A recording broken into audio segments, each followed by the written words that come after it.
요한계시록 참 에베소, 서머나, 버가모 교회 이제 세 번째 일곱 교회 중 세 번째 이제 교회입니다. 에베소, 서머나, 버가모, 두아디라, 사데, 빌라델비아, 라오디게아 일곱 교회를 보면 하나같이 어떤 식으로 되어 있느냐면 이렇게 예수 그리스도는 누구신가 이 형식이 편지 형식이 예수 그리스도는 누구인가 그 다음에 이제 예수님의 칭찬이 있죠. 칭찬 않는 교회가 하나가 있는데 라오디게아 교회가 하나 있더라고요. 라오디게아 교회. 그 다음에 이제 반드시 책망이 있어요. 책망. 그러면서 권면을 하는데 권면은 뭘 권면하냐? 회개하라. 너희들이 회개하지 않으면 이제 그 나머지는 없는 거죠. 회개하지 않으면 심판밖에 없기 때문에 그 다음에는 이제 너희들이 회개해서 그 하나님 앞에 온전하게 돌이키면 그 다음에 이기는 자가 될 것이다. 이게 이제 요한계시록에 나와 있는 일곱 교회에 나타난 모든 내용들입니다. 그러면서 요한계시록 1장에 예수 그리스도가 누구신가에 대해서 말씀하신 내용이 각 교회마다 이제 예수님께서 그 특색들로 이어지면서 그것이 이제 이 서신이 한 교회만 딱 이렇게 지적이 되는 게 아니라 우리가 해보니까 알지만 일곱 교회마다 다 특색이 있고 우리가 교회로 지금 하고 있는 현대교회도 그대로 적용될 수 있는 교회들의 내용들이 하나로 예수님께서는 이 서신을 통해서 이제 일곱 교회 다 돌면서 모든 성도들이 보면서 또 오늘날 이 시대의 성도들이 보면서 이 교회에 대해서 너희가 이대로 실천하고 행하라는 것을 성경은 우리에게 말하는 거예요. 이 모든 것들은 성경은 물론 유기적이고 통일적인 것과 같이 요한계시록의 일곱 교회도 전체가 하나의 교회로서 유기적으로 연결되어 있다는 사실을 우리가 알 수 있습니다. 오늘 이 버가모 서머나 에베소 서머나에도 특색이 있었죠. 이 버가모 교회는 오늘날로 말하면 아주 현대교회 모습이 그대로 담겨 있는 게 또 버가모 교회예요. 왜 그러냐? 물론 이제 버가모 교회의 그 배경에는 그곳에 이제 총독이 주재함으로 인해서 권리의 정치의 이제 도시라고 이렇게 말하고 있습니다. 그러므로 인해서 황제 숭배가 로마 총독이 거주하는 지역이니 당연하게 황제 숭배는 당연할 것이고 그러므로 인해서 우상이 만연해서 제우스 신들과 같은 그 신전들이 이 버가모에는 지역 자체가 그렇게 많았다는 거예요. 왜 그러냐면 우리가 주님이 말씀하시길 13절에 그곳에 사탄의 권자가 있다. 이제 옛날 성경에는 사탄의 유라고 이렇게 나와 있어요. 요즘 이제 바뀐 개혁 성경에는 사탄의 권자라고 이렇게 얘기하는데 사탄의 권자가 있을 정도로 많은 우상들이 오늘날로 말하자면 불교도 있고 이슬람 다원도 있고 이 로마 가톨릭 그 성당도 있고 그곳에 어디가 누가 있느냐? 버가모 교회가 있다는 거예요. 참 버가모 교회 성도들은 그런 걸로 보면 대단하다고 우리가 알 수가 있어요. 왜냐하면 그 버가모 그 사탄의 권자가 있는 그곳 가운데 딱 중심을 자리 잡고 있었으니 교회 성도들이 얼마나 환난과 핍박이 심했을까 그런 생각을 가요. 우리가 우리 교회 주변에 만약에 뺑 둘르고 있으면 얼마나 불편해요. 영적 싸움. 오늘 또 여기까지 와서 우리가 오는 과정 속에서 우리는 얼마나 많은 또 영적 싸움을 합니까? 근데 그 뺑 둘러서 있는 이 입장에서 보면 상당하죠. 그래서 이제 버가모는 일곱 교회 중에 에베소, 서머나, 버가모 이렇게 이제 두아디라, 사데 이렇게 이 시계 방향으로 돈다고 그랬죠. 그 중에서도 이제 내륙 쪽에 위치가 있는데 험준한 산 위치에 이 요새에 있는 이제 교회라고 그래요. 그러므로 인해서 그 어휘가 뭐냐면 높은 탑이다. 그 어휘라는 거 지난번에도 정말 이름이라고는 속성을 얘기한다고 얘기했잖아요. 서머나 참 쓰다 이런 이 속성처럼 이 여기 높은 이 버가모 교회의 버자는 높다, 가모는 혼인하다 이런 뜻을 가지고 있어요. 그렇기 때문에 버가모 교회는 하나님의 충성스러운 안디바와 같은 사람도 있었지만 문제는 경제적 이득을 위해서 세상과 타협하고 있는 그런 믿음을 저버린 사람들도 있었다는 거예요. 왜 그러냐? 왜 그걸 뭘로 짐작할 수 있느냐? 발람의 교훈에 대해서 예수님이 말씀하시기 때문에. 발람이 어떤 자입니까? 그 물질적인 탐심 때문에 경제적 이득을 얻기 위해서 결국은 하나님 앞에 거역하고 하나님 앞에 대적한 자가 바로 발람이고, 그것 때문에 이제 결국은 자기도 이제 죽게 되는, 그 자기 동족질까지 죽게 되는 하나님의 심판의 대상이 됐던 것을 우리가 알 수 있습니다. 그렇기 때문에 이 버가모 교회의 문제는 뭐냐? 세속화라는, 타협이라는 거예요. 적당하게 세상과 타협. 아주 모든 것들이 갖춰져 있는 로마식 이렇게 교회로서 교회가 이 교권과 물질을 탐했다고 이렇게 가득 차 있었다고 기록하고 있습니다. 교권. 사람이 어느 정도 보면은 이 교회도 커지면 아무래도 세상에 눈을 돌리고 권력의 맛을 들여서 그렇게 하고 있다는 사실. 우리가 잘 알고 있는 이 잠언서 16장 18절의 말씀처럼 교만은 패망의 선봉이요 거만함은 넘어짐의 앞잡이라 이렇게 말씀하시는 것처럼 버가모 교회가 그런 이 교회로서의 양면적인 모습을 가지고 있었다는 거예요. 그래서 이제 이 첫 번째 주님은 누구신가 이렇게 나오죠. 2장 12절을 다 같이 한번 읽겠습니다. 2장 12절 시작. 모함의 교회의 사자에게 현재하라. 좌우의 날성법을 같이 네가 이르시되 내가 어디에. 네, 여기까지요. 자, 이기는 자. 예수님은 누구인가 우리가 얘기했었죠. 에베소 교회는 참 이 7교회를 붙잡고 7금 촛대 사이를 다니시는 이로 이렇게 말씀하셨어요. 예수님은 성만학 교회 같은 경우에는 예수님 자신이 어떤 존재냐, 처음이요 마지막이요 죽었다 살아난 이로 성경은 말씀하고 있습니다. 근데 여기서는 이거 전부 1장에 다 나오는 예수님이 전체적으로 말할 때 이미 다 나온 내용이에요. 근데 이제 각 개별로 예수님이 적용을 딱 하시면서 아마 이걸 기록할 때 그런 걸 다 이미 머리에 두고 염두에 두고 예수님께서 1장에서 전체를 보편적인 교회의 모습을 다 얘기해주고 학계로 이제 이렇게 말씀하시는 것 같아요. 그래서 좌우의 날성금을 가진다. 예수님이 무슨 칼을 들고 좌우의 날성금 가지고 있다 그러니까 우리가 생각할 때는 예수님이 무슨 칼 들고 휘두르는 분인가 이렇게 생각할 수가 있죠.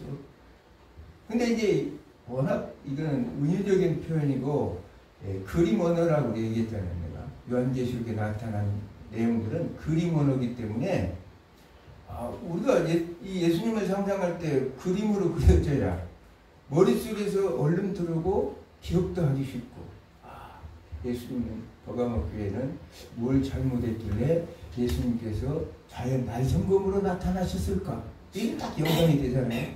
그러면 이제 그 검이라는 것은 이제 우리는 알 수 있는 것은 하나님의 말씀의 검을 얘기한다는 거죠. 하나님.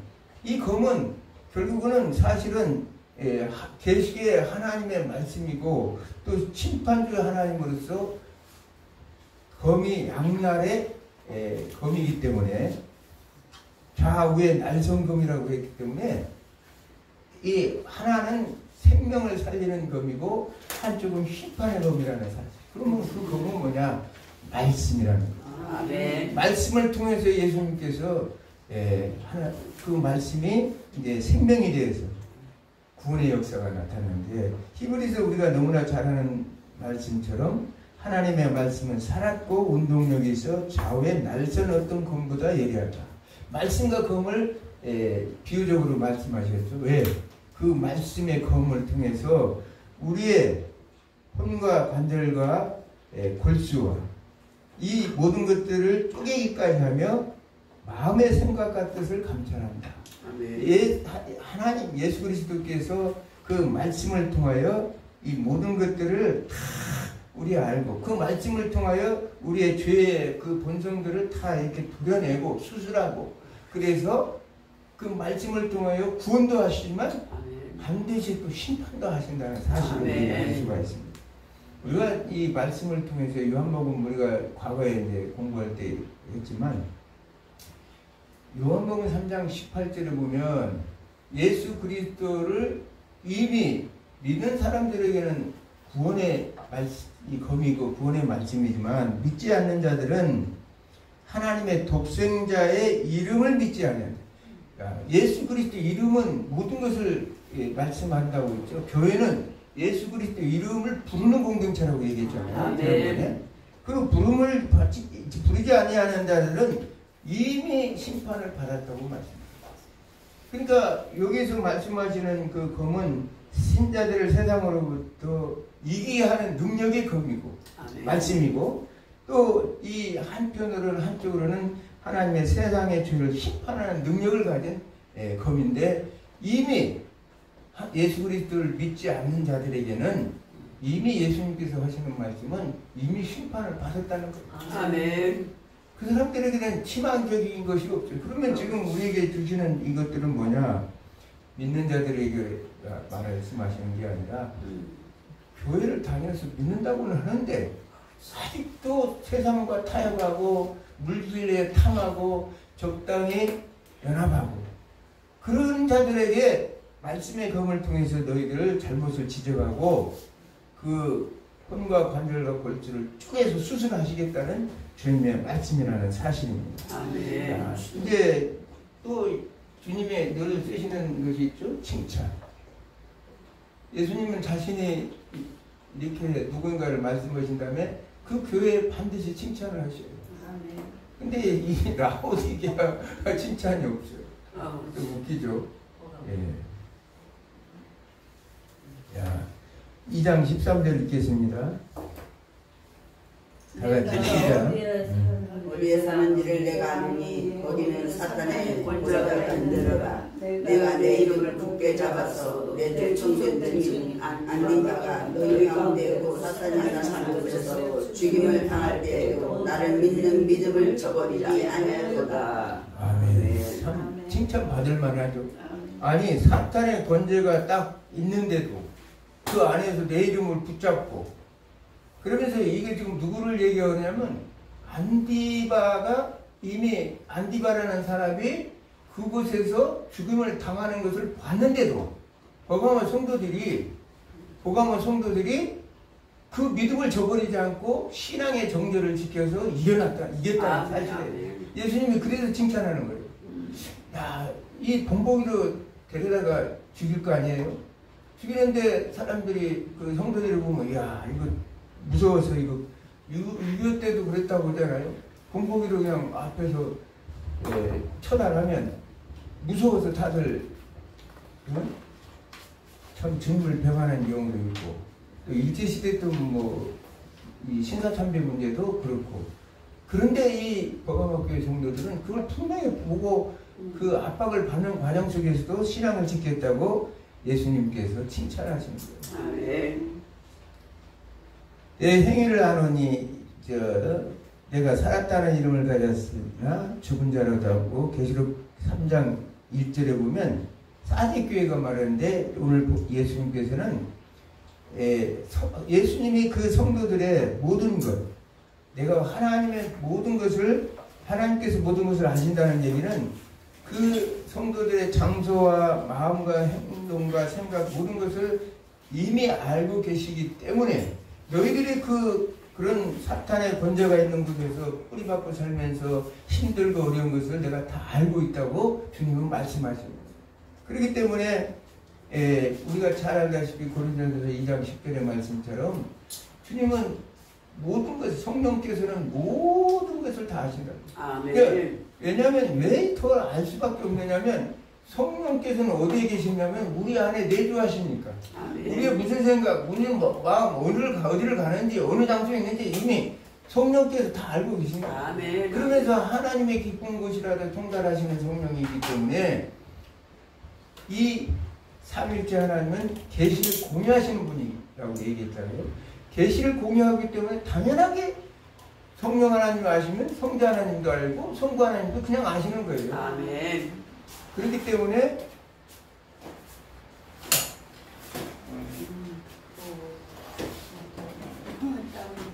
참고 인내하시는 것이 덕이고 은혜입니다.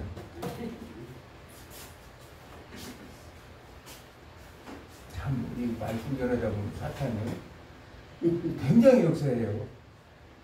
우리는 정말 여기 지금 중요한 얘기가 돼요. 왜 그러냐면 칼로 목숨을 빼앗는데도 흔들리지 않았다는 거예요. 아멘. 우리의 삶의 현장에 조금이라도 좀 열악할 수 있을지라도 참고 견딜 줄 아는 믿음이 있어야 돼요. 네. 그게 중요해요. 다른 거 없어요.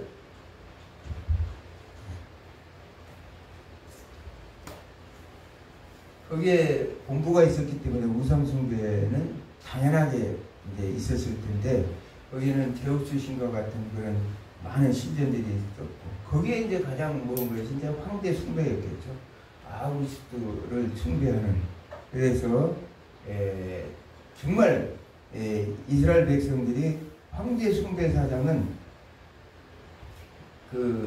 이게 내가 창피하다 그래요. 말씀이 다 혼나거든요. 포가모 교회 성도들이 마음의 중심이 예수님을 떠나지 아니하고 견뎠는데 그러면 청성된 안디바가 어떻게 죽었느냐? 안디바라는 뜻은 대적자라는 뜻, 반대자, 대적자. 그러니까 누구를 대적한다는 얘기예요? 안디바는? 예? 안디바가 데려가서 예수님을 데려가겠어요? 사탄을? 예. 안디바는 사탄을 데려간다는 뜻이에요. 그러니까 이름이라는 건 그만큼 또 중요하죠. 대적자는 사탄을 데려간다. 예. 정말 안디바가 그 당시에 거기 그 교회 목사님인지 뭔지는 뭐 분명하지 나와 있질 않으니까 어찌되었든 신앙이 유별나게 강하고 신실한 성도였다는 사실을 우리가 알 수가 있습니다. 네. 그가 이제 황제 숭배를 거절하자 거기 지난번에 성원학교에서 유대인들이 고발하고 장작 때문에 불을 갖다가 지피고 해서 이 폴리갑을 화형시켰던 것처럼 거기에 열심당원들이 있었을 거 아닙니까? 그래서 노수로 만든 그 황소 속에서 집어넣어서 태워서 죽였다. 이것이 이제 이게 3세기 어떤 비석에 글이 쓰여 있는 것을 발견했다고 이렇게 말합니다. 참 뜨거운 그 철판에 불이 달궈진 상태에서 그 현장에 있던 그 안디바는 거기에서 신앙을 지키고 자기 스스로 이제 충성된 증인의 삶을 살았다고 이렇게 말씀해요. 나는 이 대목을 보면서 왜 하나님은 다니엘서 3장에 사드락과 메삭 아벳느고는 아예 이렇게 불 가운데서 건져주셨는데 안디바는 왜 좀 봐주시지 이런 생각이 들더라고요. 그것 또한 하나님의 주권이기 때문에 우리는 때로는 우리가 신앙생활 열심히 하는데 왜 하나님이 나를 좀 이렇게 좋은 환경으로 바꾸시지 않을까? 이런 생각이 들 때 많잖아요. 그래서 불평하고 불만하는 사람들이 많이 있습니다. 그런데 그런 사람들이 생각해야 되는 것은 우리의 신앙은 때로는 하나님께서 표적을 통해서 어떤 역사도 하시지만 그러나 고난도 함께 받는 경우도 있어야 됩니다. 우리가 로마서에 보면 하나님 앞에 우리가 믿음으로 구원도 받지만 또한 고난도 함께 받아야 된다고 이렇게 말씀하고 있는 것처럼 고난도 때로는 있는 거예요. 그래서 안디바를 생각하면 그래. 그것이 바로 하나님의 주권이다. 이방신들 같은 경우에는 그렇지 않아요. 왜냐하면 그들이 믿는 종교는 비나이다 하면 다 들어주는 걸로 생각하고 있어요. 그러면 하나님은 결코 비나이다로 끝나는 하나님은 아니야. 하나님의 뜻은 이 안디바가 순교를 함으로 인해서 오늘날 이 시대에 우리가 안디바라는 충성된 증인을 통해서 신앙의 정절이 무엇인지를 가르치기 위한 하나님의 깊은 의도가 있었다는 사실을 알죠. 여기서 충성된 증인이라는 것은 우리가 잘 옛날에 이 계시록 1장에서 많이 했죠. 마르티스라는 단어죠. 마르티스.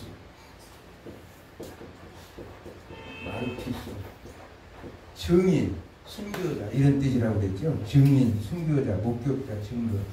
이 마르티스. 버가모교회 안디바는 행함이 있는 믿음이었고 죽음의 위협 속에도 믿음을 굳게 선 그런 자였다는 사실을 우리가 알죠. 죽음의 위험 속에서도 그가 모든 것들을 완전하게 황제 숭배를 하리라 버텼다는 거예요. 퀴리에스 도미티아. 이 당시에 요한계시록 도미티안 황제 때 요한이 황제 숭배를 거절하니까 반모섬으로 이제 추방돼서 거기에 유배되어 있었죠. 퀴리에스 도미티안을 안 한다고 해서 지금 안디바는 거기서 이제 화형을 당했다는 사실입니다. 근데 문제는 죽음 위협 속에도 믿음을 지키는 순교자 이 안디바 같은 사람이 있는가 하면 그것을 보면서도 순교자 못지않게 충성을 바친 사람들이 바로 버가마 사람입니다. 오늘 여러분들을 주님에 볼 때는 똑같은 복음의 증인이고 안디바와 같은 마르티스 증인의 삶을 살고 있다고 주님은 바라보고 있다는 얘기예요. 아멘. 우리가 목숨을 끊어서 뭐 화형을 당하고 목에 베어져 있는 것만이 순교가 아니라 그 위협 속에서 우리가 신앙을 지키고 어떤 환경과 어려운 과정 속에서 믿음의 정체를 지키는 것을 예수님께서는 바로 순교자라고 말씀하신다는 사실. 아멘. 주님께서 이제 아시는 이게 이제 주님의 칭찬의 내용이에요. 우리는 뭐 어차피 이제 저 천국에 가든지 또 예수님이 먼저 데리고 온다면 나와 여러분들은 칭찬을 받을 수밖에 없어요. 왜? 이 어려운 환경 속에서 신앙을 지키기 위해서 얼마나 땀 흘리고 수고하고 노력합니까? 자, 그 다음에 이제 책망이 나오겠죠? 책망. 뭘 잘못했을까? 이렇게 순교자들이 있고 믿음을 지킨 성도들이 있어. 근데 거기에 또 아까 뭐라고 그랬죠? 적당히 타협자들이 있었다는 거예요. 그 타협자들이 누구냐? 영적 지도자들이었다는 사실. 이게 또 문제예요. 교회가 커지고 대형교회가 되다 보면 권력과 경제적인 뭐 여러 가지에 마음이 빼앗겨서 적당히 타협하는. 그걸 주님은 어떻게 했느냐? 여기 오늘 나와 있는 본문의 내용처럼 2장 14절과 15절을 같이 읽겠습니다. 그러나 내게 두 가지 책망할 것이 있자니 우리 내게 발람의 교훈을 시키는 자들이 있도다. 발람이 발락을 가르쳐 이스라엘 자손 앞에 물돌을 놓아 우상의 제물을 먹게 하였고 또 행동하게 하였느니라. 이와 같이 내게도 이걸 나의 교훈을 지키는 자들이 있도다. 아멘. 아멘. 그러니까 예수님께서는 발람이면 언제 출애굽 당시의 사람 아닙니까? 근데 버가모 교회에서 왜 출애굽 당시에 사람을 끌어다가 예수님께서 예화를 들으셨을까? 이제 생각해봐야 돼요. 발람이 무슨 짓을 했을까? 보면 여기서 이제 우상제물과 그들을 해응하게 만들었는데 그 이유가 뭐냐? 바로 물질의 탐욕 때문에 그랬다는 것을 성경은 말하고 있는 거죠. 왜냐하면 이 버가모 교회 지도자들이 적당히 타협을 했다는 거예요. 왜냐하면 또 니골라가 여기서 나오는데 니골라라는 그 이름이나 발람이라는 이름이나 두 이름이 거의 동일시되는데 탐식자 또 이 백성을 패배시키는 자 이런 뜻을 가지고 있어요. 그러니까 구약 시대의 이 발람이나 지금 신약 시대의 이 지금 니골라는 벌써 그 시간대로 보면 엄청난 그 수레굽 시기가 주전 1446년이면 여기는 좀 이제 1세기이기 때문에 어마어마한 시간적 간격이 있는데도 이 두 사람의 공통점은 바로 탐심이었고 탐식자였고 그들을 통해서 백성들을 오히려 패배로 이끌어 나가는 그런 악한 일을 했기 때문에 주님의 이 두 사람을 끌어가지고 지금 차용해서 쓰고 있는 거예요. 그래서 발람의 교훈이라는 것은 결국은 우상숭배와 음행이었죠. 사람을 처음 이제 모압왕 그 당시에 간단히 모압왕 발락이 그 이스라엘 백성들이 출애굽 당시에 두려우니까 발람을 불러다가 이스라엘을 저주하도록 그렇게 부탁을 하죠. 엄청난 재물을 줘서 부탁을 합니다. 그러나 하나님은 어떻게 그 입을 바꿔서 축복으로 다 바꿔버렸어요. 그러면 이 발람이라는 인간도 거기서 멈춰야지. 뭐 시간이 이제 뭐니까 자세한 내용은 이제 이 강의를 듣는 모든 분들은 다 알고 있는 내용들이기 때문에 자 이 발람이 가만히 생각하면 이제 돈 생각이 또 났어. 야 그러니 꾀를 낸 거죠.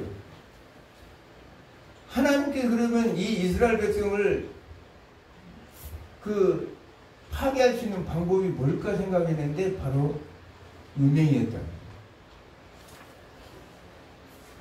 바알볼 사건은 모압신에 절하고 우상 제물을 먹고 신전 여인과 음행하는 것이 발람의 꾀였다는 거예요. 하나님께서 발람이 저주하면 축복으로 바꾸기까지 했는데도 정신 못 차린 발람은 그런 짓을 했다는 거예요. 발람의 충고에 따라 그 당시 미디안 여인과 모압 여인들이 음행하도록 유혹을 했어요. 40년 동안 광야에 훈련받은 이스라엘 백성. 하나님이 얼마나 기가 막히겠어요. 그래서 어떤 인간도 미혹의 영에서 빠져나갈 사람은 참 쉽지 않죠. 그 결과 하나님께서 진노해버려요.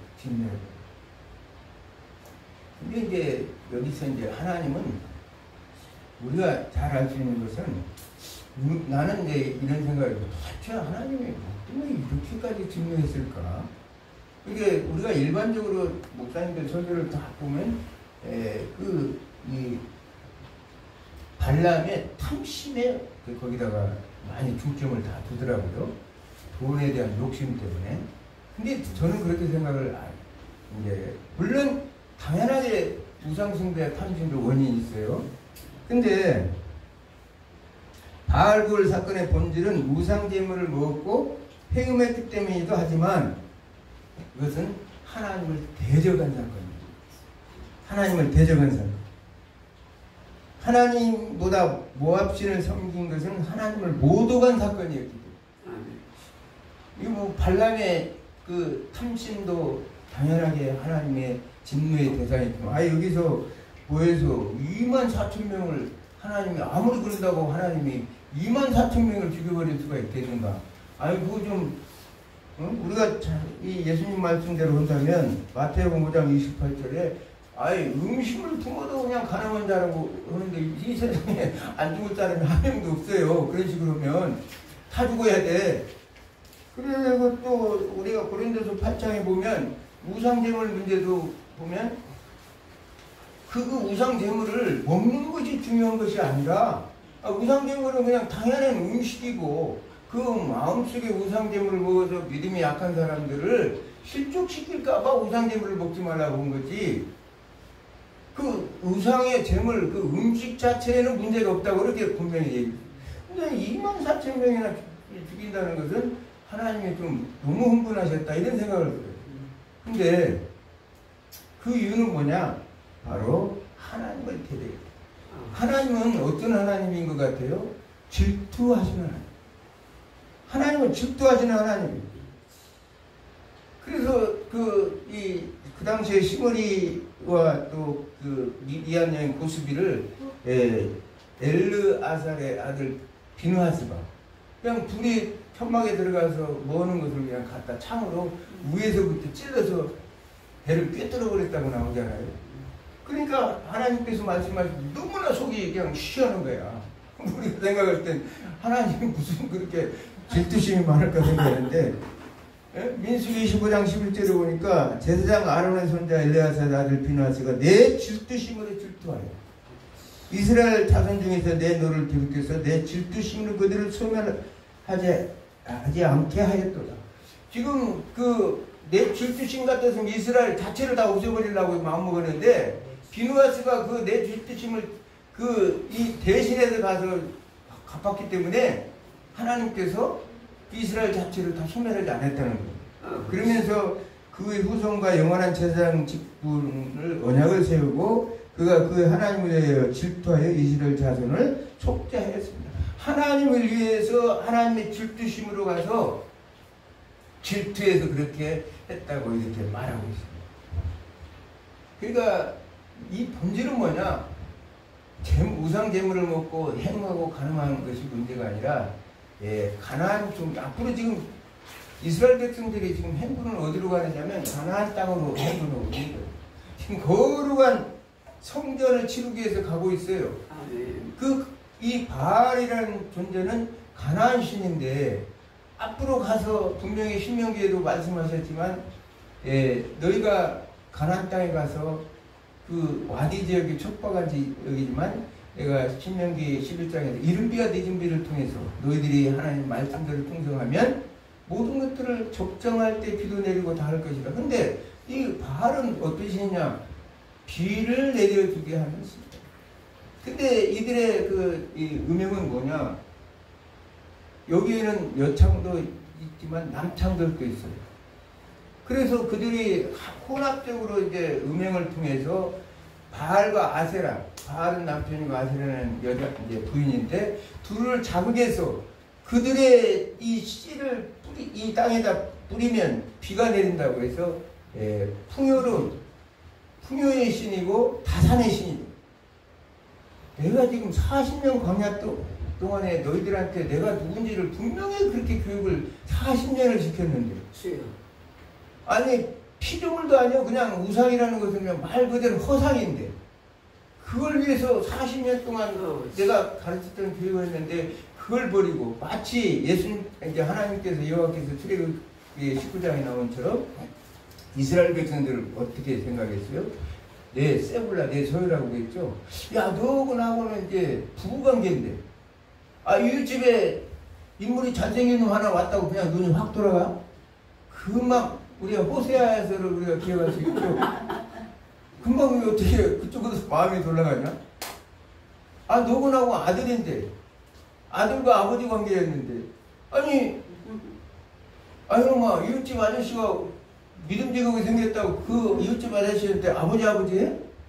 그 아버지가 얼마나 화가 나고 남편이 얼마나 화가 나겠어요.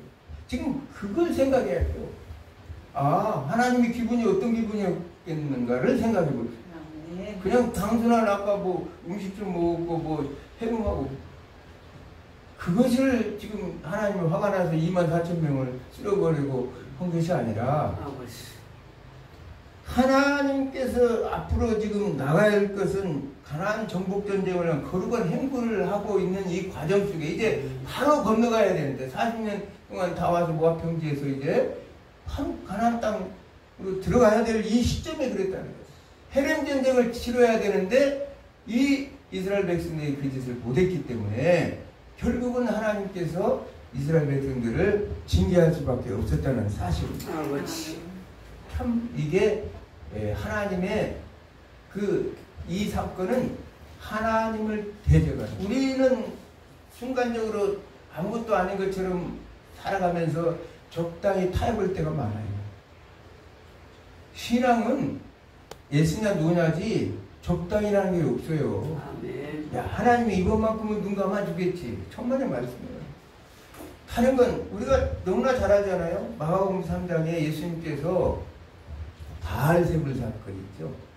예수님이 귀신을 내쫓더니 바알세불 힘을 빌어서 쫓았다고 할 때 예수님이 말씀하시는 것이, 너희들이 모든 죄는 다 내가 용서하지만 성령의 회방죄만큼은 용서할 수 없다. 아멘. 지금 무슨 죄를 졌냐면 이 이스라엘 백성들이 성령 회방죄를 지었다는 거예요. 하나님의 거룩한 지금 행군에 의해서 하나님 나라를 이루어가야 하는데 지금 창세기부터 요한계시록까지 목적이 뭐예요? 하나님 나라를 완성시키는 것이 목적이에요. 아멘. 근데 지금 가서 이 사람들을 통해서 앞으로 오실 메시아를 준비하고 하나님 나라를 또 이 땅에 심고 다시 완성해 나가야 할 하나님의 거룩한 계획을 이 모압 왕 발락과 발람이 이를 저질러 버렸다는 사실을 말씀하고, 그래서 하나님에 대해서, 그래서 하나님에 대해서 정확하게 알아야 돼요. 창조주, 내가 늘 얘기했지만 창조자 하나님이 누구인가를 우리는 꼭 알아야 돼요. 아멘. 이거 기억에서 잊어버리면 우리 신앙생활에서 교회에서 그냥 맨날 종교적 행위로 끝나서는 안 되는 거예요. 신앙이라는 것은 하나님의 누구신가를 분명히 알고 그 하나님의 뜻이 무엇인지를 알고 그것을 쫓아가는 것이 신앙이에요. 아멘. 근데 이들이 그걸 잘못 생각했다는 사실이에요. 이 모든 것이 발람의 강경한 조언 때문에 했는데, 그러면 이 발람의 강경한 조언 뒤에는 누가 있느냐? 누가 있겠어요? 당연히 사탄의 녀석이 우리는 이걸 잊어버리면 안 돼요. 우리가 어떤 행위를 할 때 그 사람 자체가 문제가 있는 게 아니라 그 사람 안에 있는 사탄이 문제인 거예요. 아멘. 우리가 예수 믿는 사람들도 우리가 신앙을 지킬 수 있는 것은 우리는 다 유혹에 빠질 수밖에, 돈 유혹, 또 여자들 유혹 다 넘어갈 수 있어요. 근데 안 넘어가는 이유는 뭐냐? 내 안에 예수 그리스도가 딱 자정에 계시고 삼위일체 하나님의 자정이니까 안 넘어가는 거예요. 아멘. 근데 내 안에 사탄이 딱 자리를 잡고 있는 이상 사탄의 유혹이 넘어갈 수밖에 없다는 사실. 하나님 나라의 보편적 원리는 뭐냐? 하나님 나라의 보편적 원리는 하나님은 창조주라는 것을 안다는, 그 아는 사실이 하나님 나라의 보편적 원리. 왜냐하면 창조주 하나님이 없으면 이 세상의 모든 건 아무 의미가 없어요. 우리가 지금 믿는 신앙도 아무것도 없어요. 여기서부터 출발하는 거예요. 아멘. 그래서 죄도 내가 이제 이걸 묵상하다가 생각하게 된 건데, 죄의 시간적 보편적 원리. 죄의 돈 달라 풀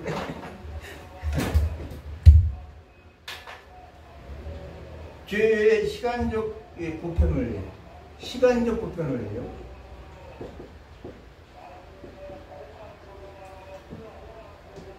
보편이라는 것은 모든 것들을 다 포함해서 아우른다는 뜻이죠.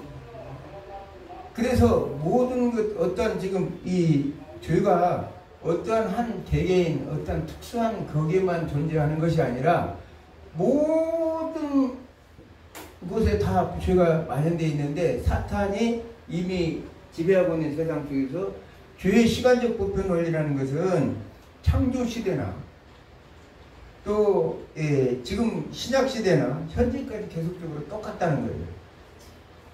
죄의 시간적 보편 원리는 죄의 공간적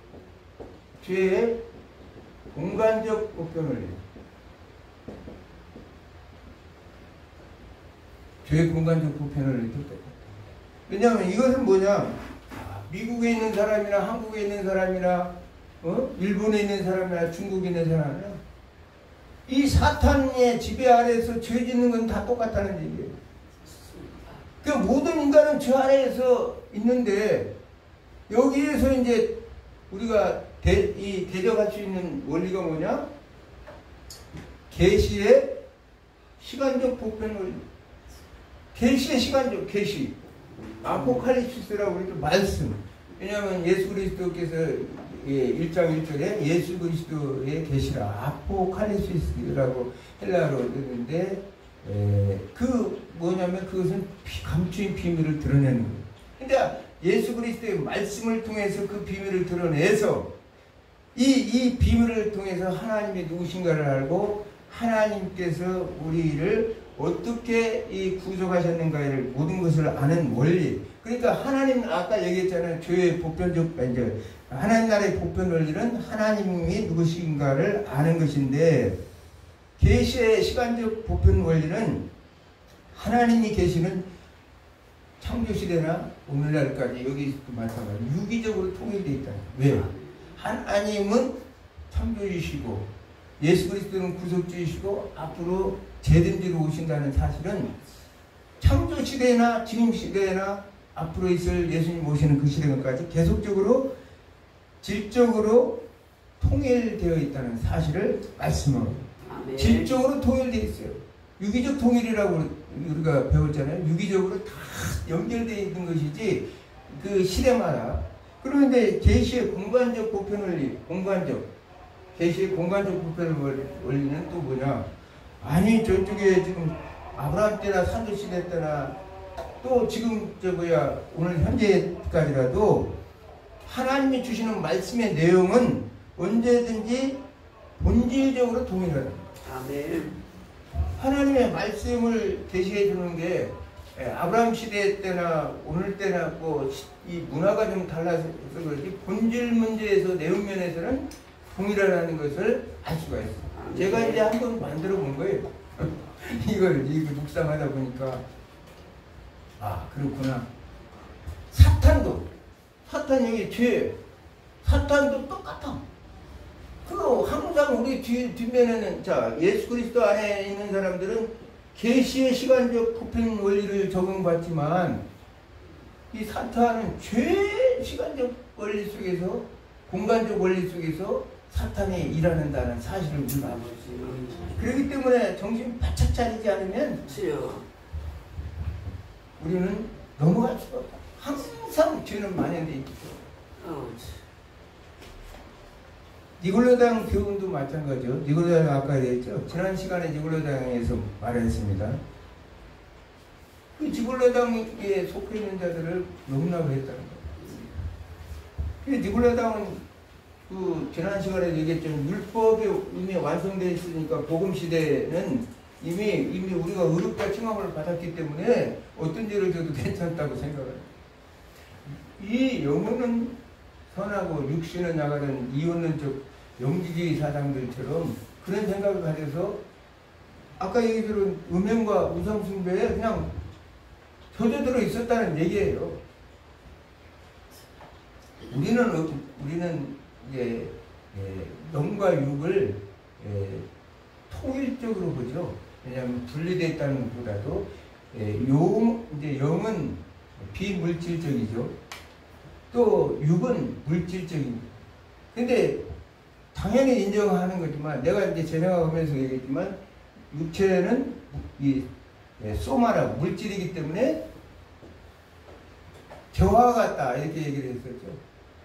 그 여기서 보면 심신이원론이라는 학설이 있어요. 심신이원론. 그 말은 뭐냐면 육체와 영혼으로 우리가 분명히 구성되어 있지만 우리가 믿는 식으로는 육체는 이제 사라질 수 있지만 물론 부활 때는 다시 회복이 되지만 영혼은 영원토록 존재한다. 이게 심신이원론이에요.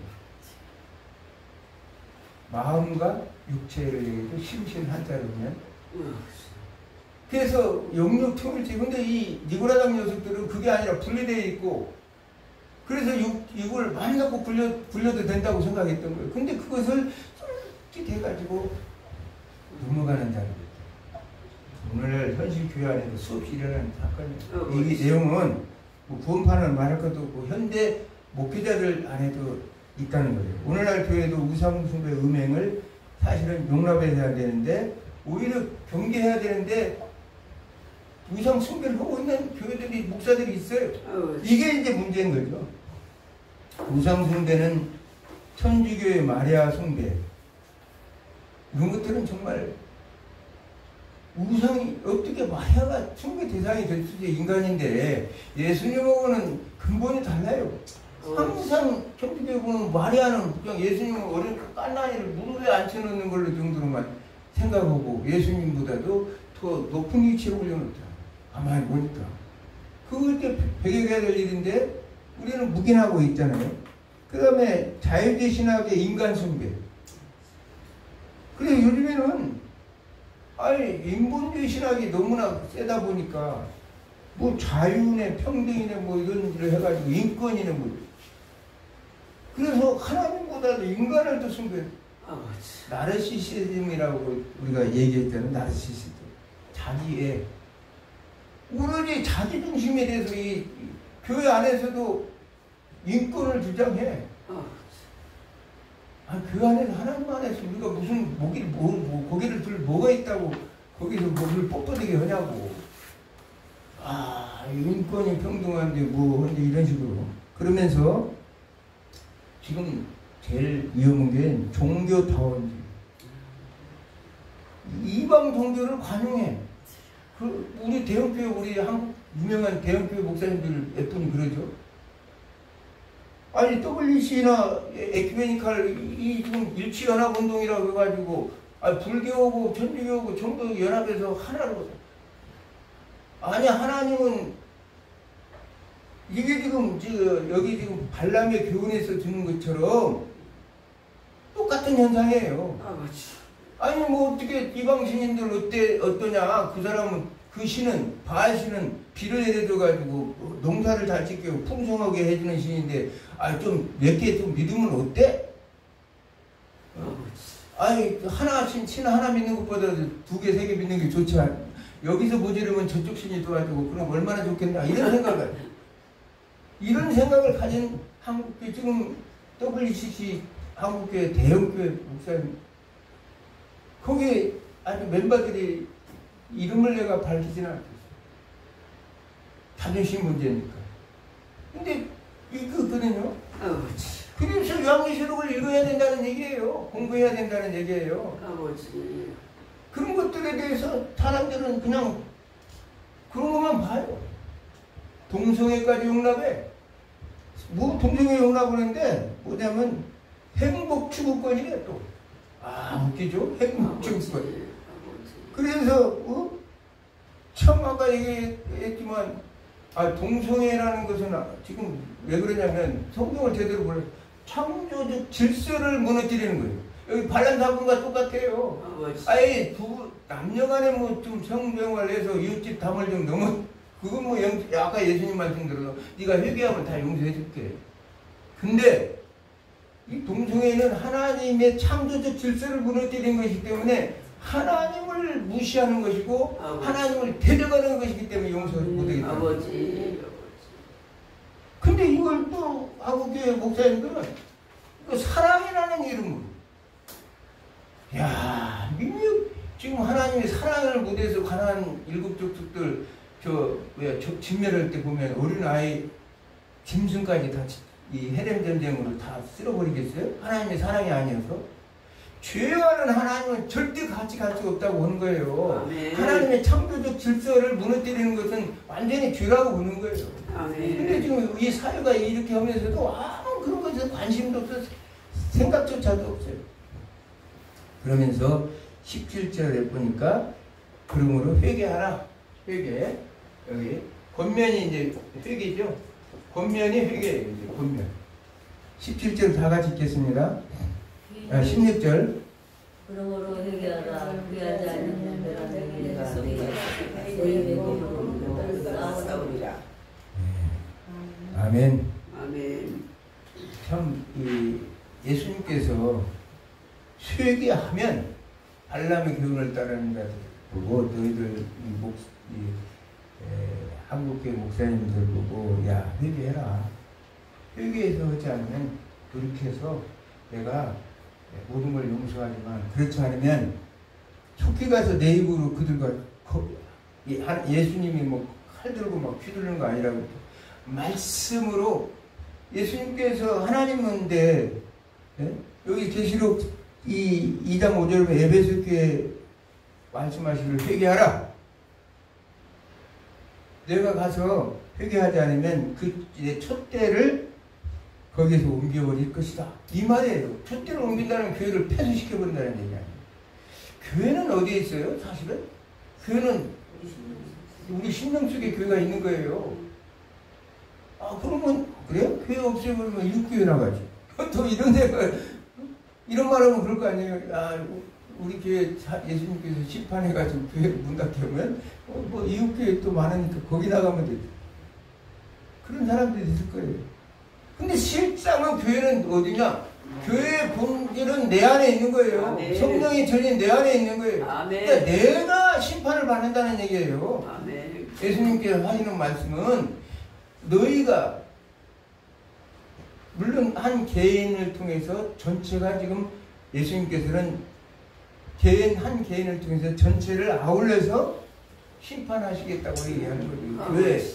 그러지만 본질적으로 들어가 보면 각 그 교회 전체 중에서 내 각 개인 우리를 예수님께서 심판하시겠다. 아버지.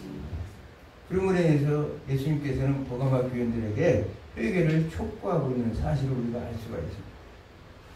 자, 그러면서 이기는 자의 상급을 여기까지 왔죠. 이기는 자의 상급. 이기는 자의 상급. 계시록 2장 17절 읽겠습니다.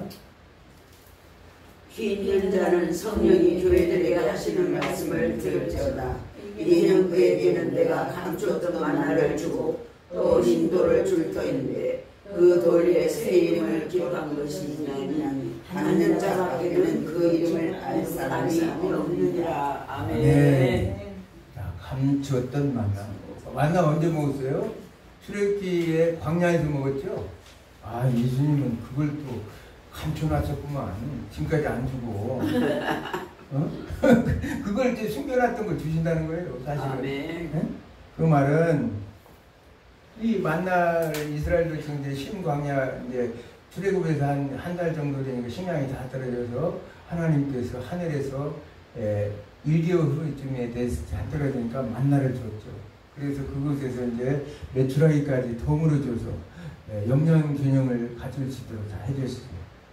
만나라는 여기 의미는 하늘 양식을 말씀하시는 거고, 네. 오늘날로 말하면 여호와의 입에서 나오는 말씀을 말하는 거예요. 네. 예수님께서 말씀하실 때 마태복음 4장 4절에 사람의 떡으로만 살 것이 아니요 이 하나님의 입으로 나오는 모든 말씀으로 살 것이니라. 아멘. 이 만나의 양식은 뭐냐? 만나는 생명의 말씀을 얘기합니다. 만나를 주위해서 이제 실질적으로 이제 앞으로 있을 천국에 가서 만나를 우리에게 주셔서 우리 주님과 함께 식탁 교제를 또 할 수도 있어요. 그렇지. 거기 그 출애굽 때 감춰놨던 만나 그것을 새하늘 새 땅에서 야 너희들 맛 안 봤지? 내가 오늘 한번 맛을 보여주마. 해서 같이 식탁 교제하면서 예수님과 함께 먹을 수도 있어요. 생명의 양식 말 그대로 생명나무의 열매와 똑같은 의미가 되는 거죠. 그러나 오늘 우리에게 적용되는 말씀은 요한복음 1장 14절의 말씀처럼 예수님의 말씀이 일시대에 우리 가운데 오신 그 목적은 뭐냐? 우리에게 생명의 말씀을 주시기 위해서. 아멘. 이게 이제 영생의 말씀이고 만나라는 사실을 우리에게 말씀하고 있습니다. 그러면서 이제 이기는 자에게는 흰 돌을 준대요. 흰 돌. 흰 돌은 이제 세 가지 의미가 있어요. 첫째는 운동 경기에서 이긴 자. 그리고 두 번째는 재판에서 무죄 판결 시. 세 번째는 연회색에 초대할 때 대체로 흰 돌을 주는 풍습이 있다. 이거 우리에게 다 해당되죠? 전체적으로 다. 자, 흰 돌은 우리가 영적 전쟁에서 이제 이기는 자, 영적 전쟁, 이 세상의 영적 전쟁에서 이겨서 승리하는 자. 그 자들에게 줄 것이라고. 아멘. 영적 전쟁에서 승리. 그러면서 두 번째는 이 요한계시록 20장에 백보자 심판이 나오지만 그 심판대 앞에 있을 때 예수 그리스도의 피로 우리 죄는 없어진 것도 아니에요. 의롭다 칭함을 받아서 그 예수님의 보혈로 덮어주신 거지. 그래서 그 앞에 있을 때 이 심판대 앞에 있을 때 너희를 의롭다 판결을 받을 때 주는 그들에게 주는 돌이 흰 돌이라는 사실. 네. 세 번째는 영광의 천국 잔치에 들어갈 자들에게 주어지는 거예요. 아멘. 우리가 하나님 나라 혼인잔치가 요한계시록 19장 8절에 보면 혼인잔치가 나오잖아요. 거기서 이제 거기서는 예복을 입는다고 그랬는데, 여기서는 뭐냐면 흰돌을 가진 자가 천국잔치에 들어갈 수 있다는 거예요. 흰돌을 갖지 않으면 울며 이를 갈면서 쫓겨난다고 그 얘기를 하는 거예요. 그러면서 세 번째 이제 주님이 그러면 흰돌을 주면서 그 돌 위에 새 이름을 기록해 줄 것이다. 이렇게 새 이름. 새라는 성경에 흰이라든지 희다는 흰자라든지 새로운 새자가 나오면 이건 전부 천국을 의미한다고 이렇게 생각을 해요. 자, 이 하나님의 백성들이 초대받은 그곳에 내 이름이 거기에 기록된다는 사실을 성경은 말씀하고 있습니다. 이는 생명책에 내 이름이 기록되어 있다. 근데 버가모교회 성도들에게 너희들이 회개하지 않으면 내가 생명책에서 완전히 지워버리겠다는 거예요.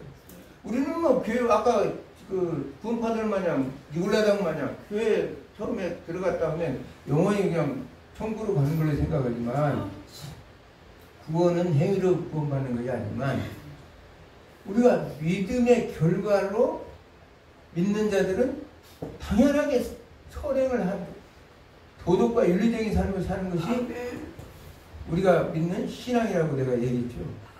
그렇기 때문에 우리는 이 믿음의 결과인 이 가서 천국에 가서 내 이름 생명책에 기록돼, 아니 지금까지 이게 폴리간 마냥 86년 동안 내가 열심히 했는데 아니 내 이름이 없다고 생각해봐. 기가 막히잖아요. 본전 생각 안 납니까? 우리가 지금 주님 때문에 못 먹고 못 입고 못 쓰고, 모든 것이 얼마나 많은데 가도 내 이름이 딱 기록이 안 돼 있으면 얼마나 억울한 일이겠어요. 근데 주님께서 그 모든 것들을 이름을 다 기록해가지고 아주 그냥 거기서 호명하겠다는 거예요. 전국 잔치에 주님과 같이 식탁 교제를 할 수 있다는 거예요. 그러면서 이 이름을 받는 자에는 알 사람이 없느니라. 왜냐면 내가 어떻게 살아왔다는 건 누구보다도 내가 거다. 그 얘기예요. 체험적인 신앙을 얘기하는 거예요. 체험적인 신앙. 거기 가서 이름 안 불렀다고 불평하지 말라 이거예요. 네가 네 자신 더 잘 알지 않느냐 이 말이에요. 아까도 하나님은 네가 모든 것들을 내가 다 안다고 그러잖아요. 예수님이. 그 얘기는 성령의 7가지 눈으로 다 우리 하나하나를 다 감탄했어. 감탄했는데 자기는 예수님 모르고 얘기했지. 오늘 이들을 다 뒤집어 쓰고 한 일이니까 잘 모르겠지 했지만 다 알고 있다는 거예요. 네가 한 일을 나는 알고 있어. 영화 제목 같은 그런 말씀을 하시는 거예요. 그러니까 다 알고 있기 때문에 깨달아서 하지 말아요. 우리가 지금 이 버가모 교회 문제는 세상과 타협했다. 지금 현대 교회 모습 그대로. 그러면서 진리에 대한 타협은 거짓이라. 기독교 공인후 순교자교회에서 제독교회로 바뀌면서 교회는 국가 권력에 서서히 물들어갔어요. 우리가 교회 공부하면서 얘기했죠. 몇 번 얘기했죠. 황제 교황주의, 교황 황제주의. 황제는 교회를 장악하려고, 교황은 또 세상을 장악하려고. 하나님 나라는 그런 나라 아니에요. 어떤 권력과 이런 세력으로 이루어지는 나라가 아니에요. 그러면 예수님이 그냥 그 엄청난 군대를 데리고 와서 천군천사를 다 쓸어버리지. 요거 같은 왜 십자가에 못 박히겠어요. 그래서 교회는 세상 권력과 수없는 이데올로기와 사탄 마귀와 싸워왔어요. 한국 교회는 일제와도 싸웠어요. 그렇죠? 6.25 때 공산주의들과 싸웠어요. 요즘 공산주의 그냥 목사님들도 아주 칭송을 하고 막. 북한을 찬양하는 얘기는 아까도 얘기했죠. 한사 대표가 전체를 다 대변한다. 김정은이, 김일성이 부자를 찬양하는 거야. 똑같은 거예요. 목사님들이 인권, 사랑 이런 걸로 해가지고 찬양하면 그거 안 되는 거예요. 하나님은 그것을 하나님을 대적한다고 생각하는 거예요. 이거 아까 지금 발람의 교훈과 똑같은 거예요. 하나님을 대적하는 행위라고 보는 거예요. 참 한국교회는 거짓된 이단과 만몬인주의 세상 가면을 쓰고 자유와 평등 인권을 외치면서 동성애를 인정하는 사회와 싸우고 있다. 창조자 하나님을 무시하는 진화론이 지배하는 사회 구조와 싸우고 있으며 지금 우리 한국교회는 그대가 서서히 타배가고 있다는 사실. 그게 기가 막힌 거예요. 동성애를 사랑, 인권, 평등이라는 이름으로 인정하는 교회가 늘어가고 있다. 어느 순간 한국교회는 발람의 교훈과 니골라의 교훈이 들어왔다는 거예요. 행복 추구권? 누가 하나님께서 행복 처리 말라고 그랬어요? 그 뭐 행복 추구권 말 무지하게 많이 써요. 그 이상한 사람들이 많이 쓰죠. 그래서 인권 뭐 어쩌고저쩌고 하는데 교회에 이미 들어왔다는 거예요.